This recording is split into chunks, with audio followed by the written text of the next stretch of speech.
Hello boat fans, and here is a match in the Warspite. Now this is my first video on the Warspite, but it's certainly not the first Warspite video that is on YouTube. Plenty of people have already got one out. Jingles has got one out, Fly Daily I think has got one out.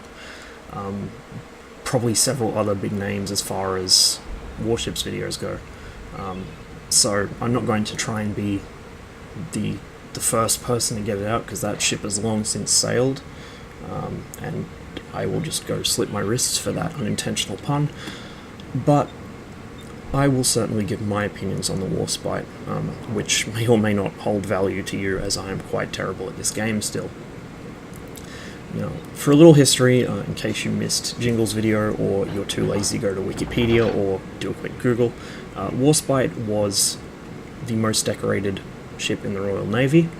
With 14 battle honours, she fought at Jutland, she fought again at Narvik, where her and her destroyer escort managed to slam dunk on the Kriegsmarine's destroyer fleet, which was a problem for them for the rest of the war.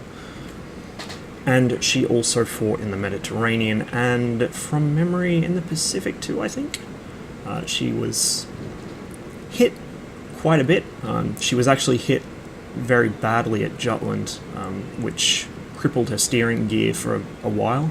She ran out in 2 full circles in front of the entire German fleet. Took 15 hits, I think it was, 15 direct hits in the process, but inadvertently saved the HMS Warrior, a cruiser which had also been crippled and was potentially going to be focused by the Kriegsmarine fleet. Or sorry, the German Hochseeflotte. Anyway, she was plagued by steering problems for the rest of her career, but she went on to serve quite distinctly in the Second World War, although she did continually have problems due to her early battle damage. Now, the Warspite, as portrayed in game, is one of the early war upgrades. I think 1941 or something upgrade, or 42 upgrade. So it was after the addition of a whole bunch of anti-aircraft armament in the United States, and also obviously after the superstructure was expanded to provide more room for her to serve as a flagship, which is why you can see the sort of almost castle keep of a superstructure she has, which you may also have noticed on some of the other British battleships. The King George V's, and the Nelsons, or rather Nelson and Rodney, since there are only 2 of them, also have a very similar shaped superstructure. Now, Warspite is included as a Tier 6 premium. Almost certainly the British will get the Queen Elizabeth class battleships as part of their tech tree. Presumably at Tier 6, maybe Tier 5, I don't know, but they will get them almost certainly, because they were a very important part of the Royal Navy. Warspite is an interesting battleship. She's in Tier 6, where the Fuso has about a 21 kilometer gun range or something like that with its upgraded guns. Warspite has a 16 kilometer range, which is very curious, because Warspite is actually on record as having one of the longest ship-to-ship hits from a moving ship to a moving ship. Scharnhorst also achieved a similar feat. Warspite's shot was made at 26,000 yards, which is about 24 kilometers. And she achieved a hit on the Giulio Cesare, I think it was. I'm not good at boats. I just did some reading the other day, and my memory may be playing up on me. So you'll have to forgive me if I'm spouting bullshit, but I am trying here. She actually ended up escorting the same ship along with a bunch of other Italian ships she was engaged in the Mediterranean with after the Italian surrender, which is interesting. Now, if there's any ship in the Royal Navy, or any British ship really in the last century or so, that deserved to have been preserved, I think Warspite was that ship. Just the amount of combat she saw, and the stories behind it, particularly accidentally rescuing the Warrior at Jutland, and then some of her escapades in World War II. Fantastic stories, and a fantastic ship. It's a real shame that she ended up getting broken up for scrap, but she was going to be damned if she get dragged off to the breaker's yard and ended up running herself aground. And it took, I think, nearly the better part of a decade to get her off the beach and finally break her up in situ. So defiant to the end, if nothing else, but certainly a very, very rich history. Now, in World of Warships terms, Warspite is not that fast. She has a top speed of about 24 knots. She's decently armoured. She stands up to hits pretty well. Her guns are good when you're in range. Unfortunately, again, that is a very short range, 16 kilometers. The Fuso outranges you by about 4 or 5 kilometers. In fact, I think the Congo has a range approaching that as well. So you've really got to try and not be focused and not be out in front of the entire enemy team like I am right now. With that said, her turrets also turn very, very painfully slowly. I think it's something like 72 seconds for a 180-degree traverse, so you have to really know where to pre-aim. But, and this is the huge, big elephant in the room, Warspite turns in 550 meters. Now, she doesn't have a fast rudder shift. None of the battleships do, really. So she does still have quite a slow reaction time, but if you need to turn in a tight space, Warspite will do it. 550 meters, I'm pretty certain, is better than a lot of the destroyers.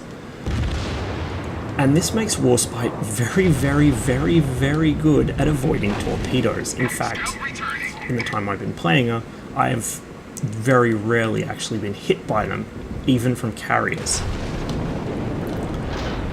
It makes her absolutely fantastic for griefing carrier drivers, especially because of her anti-aircraft armament, which is quite good. And so I've had 2 or 3 carriers in one match waste 10 minutes and probably about 30 planes trying to torpedo bomb me, while the rest of my team's battleships are able to dunk on their own battleships unhindered. And that's something that no other battleship in this game can really do. So while a lot of people have been sort of balking at Warspite's very short gunnery range in comparison to the Fuso, and also her very, very slow turret traverse, I think she's a very, very good ship. The problem is you have to have some idea how to play battleships, or at least be lucky, like me, to really get good results in her, or enjoy playing her.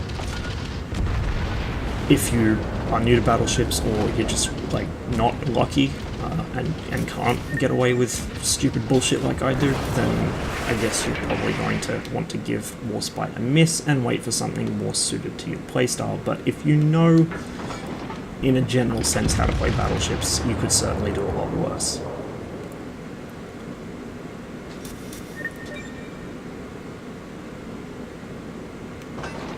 It's also worth noting that, and this is part of the reasons that she's so agile, Warspite's a very short and fat ship, which makes her very difficult to lead at a long range. As you've probably noticed, the Congo is quite long, the Fuso is very long to accommodate the turrets either side of the stack. It means that Warspite is able to avoid getting hit a lot easier than the longer and less turny Japanese battleships. So you can use that to your advantage. Again, it also fucks with torpedo bombers and destroyers. Enemy battleships sunk. Now, from what I can tell as well, she's quite difficult to citadel hit. It may just be because you have to close to very short range to get shots off, and so the ships you're engaging are hitting mostly at a flat angle, but it may also be that a lot of her engineering is below the waterline. I'm not great at ships, so I'm not sure quite what her interior layout is like. I can only guess. But I can say definitively that I have not been citadeled very often in Warspite. I do lose hit points a lot, but that's because I'm reckless and stupid, and quite often charge into the entire enemy team. It's not because I'm getting big hits. It's actually just a lot of smaller hits over time. Now, one thing I noticed, I did watch Jingle's video, and he did mention that she doesn't seem to take a lot of damage from torpedoes when they do hit her. And that's something I've noticed as well. So aside from being very difficult to hit with the things, if they do hit, they're still not going to do a whole lot to you. Which is really a big selling point, I think, since one of the biggest headaches in a battleship is dealing with torpedo bombers. Less so destroyers, but torpedo bombers are just the bane of any battleship captain's existence, and so anything that makes carrier drivers' lives hell is a good thing in my book. Now, you can see some of Warspite's resilience coming in here. I've been focus fired for quite a long time now, and yet I've been able to sink 2 of the enemy ships. I've put out 24 hits, a Citadel hit among them, a couple crits, and I've shot down a plane just for good measure. And there goes another Citadel.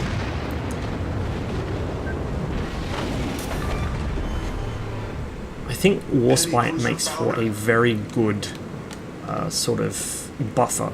If you need one ship to kind of stay behind and hold a flank against all comers, Warspite seems to be one of the better choices at this tier. Again, she does tank damage quite well. She's very maneuverable, so she can actually evade incoming shells, even from cruisers. If you see them coming, you have to kind of predict it a little. And again, she's very, very, very difficult to hit with torpedoes.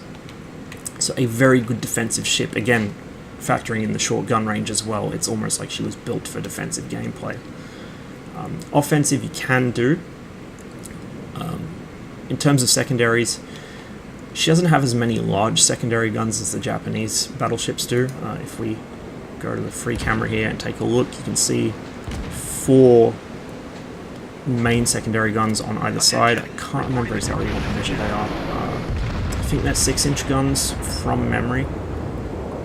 And then you have the 402mm guns in 2 double mounts per side, which are also anti-aircraft guns. Those count as secondary batteries as well, and will lay out damage on nearby enemy ships.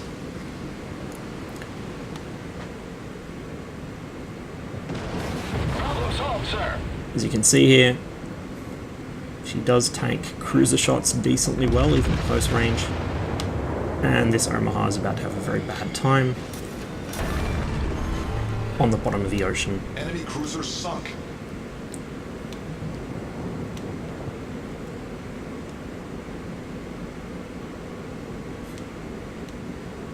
So now sitting at 4 kills, I am quite happy with my purchase. I think this was... I don't think it was my first game in Warspite, I think it was maybe my second or third. But it was one of my first few games in Warspite, and I was certainly very amused by just how incredibly good this ship is at fighting defensively. Remaining enemy ships are just out of my gun range. Well, actually, the Fuso is quite far out of my gun range. The Fuso and the... excuse me. Well, I die here. The Fuso and the Congo are both quite far out. The Cleveland is right on the edge of it, but he's also behind an island, so I'm not going to waste the shot. But it looks like the Fuso is actually going to head this way, which is fine by me. Now, I have used my last repair. It doesn't look too good for my team, although I've managed to repel the initial push on our cap. The enemy still have quite a lot more ships than us and quite a lot more hit points to go around. I've used my last repair. I'm down to 9,800 hit points, just under. And there is a Fuso getting very, very close to me. I am well within his gun range. He's just crossing into mine now, and you can see there's dive bombers and torpedo bombers, and a Cleveland and a Congo all coming this way. The dive bombers are actually more of a worry to me than torpedo bombers, especially when I'm this low on health. They're much harder to evade, and even if they don't actually blow me up straight away with their bombs, if they set me on fire, I will be in trouble. I decide I'm probably not going to last much longer, so I want to take a few defiant last shots at the Fuso. I would like to take the Congo since he's lower on health, but he is also out of my range. So I have to focus on what I can work with, and there you go. The dive bombers hit me, set me on fire. I have to use my damage control team, otherwise I will die. And I've just got to hope that I can evade these torpedoes and the incoming gunfire from the Fuso and the Congo, who is now in range to engage me, but still outside of my own gun range. Torpedo bombers circle round on the far side of me. I'm not quite sure what they're doing. It looks like they might be going for somebody else, but in fact, no, they're not. The carrier driver is trying to do something tricky here, and doing a rather poor job of it. Unfortunately, I've already started my turn, and so my rudder is still shifting. It looks like I might just get away with this one. Just. So I take time to aim another shot, or another broadside even, towards the Fuso, as the torpedoes whiz past me safely. But here comes another flight, or another squadron even, of torpedo bombers.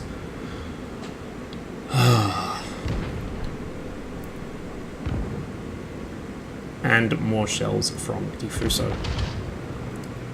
I begin making a turn before the bombers are even ready to make their approach. You have to maneuver before the bombers are on their final run. If they're on their final run, you're already too late. We now know where the enemy destroyer is. Bombers fly over me once again. It looks like they might actually be going for our aircraft carrier, which is fine by me, quite honestly. I'd like him to maybe get some torpedoes on those battleships, but in the meantime I can handle him being the focus of the torpedo bombers and giving me a chance to think, giving me some breathing room. Now I am expecting a destroyer to pop around the corner any moment, and I am so low on health he could actually kill me with AP at this point. Sure enough, there he is. He's got some torpedoes out. Those ones miss, but there's another 2 spreads coming this way. It's a Minikaze. It's going to be a pain to hit. That thing is very fast. Minikaze is the second or third fastest destroyer in game, the fastest being the Shimikaze at tier 10, and then Minikaze and Grimyashi are both about as fast as each other at just over 39 knots. I'm not sure which is the faster of the two, but it's so close, it's barely even a thing. I think there's like less than half a knot between them. He throws up smoke, of course. It's going to make it difficult to see him to actually hit him, but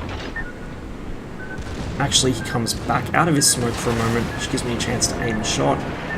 There's torpedoes coming. I'm worried they're going to hit. They in fact do not, which makes me a very happy man. And he is so close that my secondaries begin engaging him. Unfortunately, he is also still dropping torps. The Minikaze's torpedo reload is quite fast, and I make a mistake and turn so that my stern flies straight to one of the torps. Had I continued turning to the right there, I would have been fine. So, a bit of a mistake on my part, got me killed, but I can't really be disappointed with my performance in that match, honestly. I'm not a good player at this game by any means. I am a coin flipper in this game, in fact, sitting at about 48% overall win rate, so I just do what I can. As we can see, the enemy are beginning to swarm into our cap, so at any rate they would have been closing within gun range of me had I managed to survive the Minikaze. So at the end of the day, I really wouldn't have had much chance of saving this anyway. On the plus side, they're close enough for our carriers to pretty much run a non-stop train of torpedoes on them. In the meantime, our bug goes for the enemy cap, while our carrier, well, one of our carriers tries to put some distance between himself and the enemy to avoid getting killed. The other carriers also started moving, but unfortunately it's too late. When you're driving a carrier, you really have to anticipate when you need to move, and move early. You can't wait until the enemy are practically in firing range before moving. The match is actually almost timed out. We're down to 45 seconds on the clock, so it's very likely this will end in a draw, particularly if somebody gets a reset in on the enemy. However, with both our carriers bringing their squadrons home to rearm, it looks like the enemy might just get away with a win. Of course, our butt is not going to cap. He's not even going to draw it, assuming the timer doesn't draw it first, but there's not really much he could do anyway. He was just in a bad position to try and recover this by the time the Emil pulled into cap. 5 seconds, and indeed it is going to be a draw.